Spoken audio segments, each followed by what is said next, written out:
is a banana, a shot of Frangelico, and a shot of banana liqueur, and also everyone's favorite Butterfinger pieces. We're going to start off with 3 scoops of Breyer's vanilla ice cream.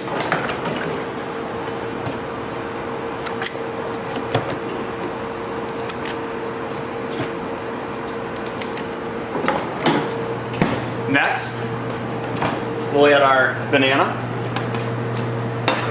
our liqueur, and of course you can't forget the Butterfinger pieces, 4 ounces.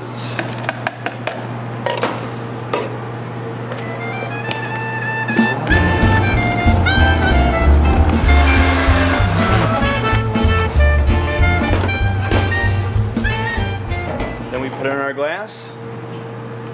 Nice, thick, and rich milkshake right here.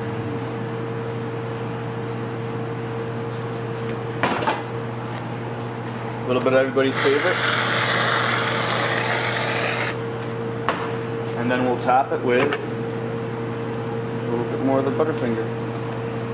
And that's the Chunky Monkey.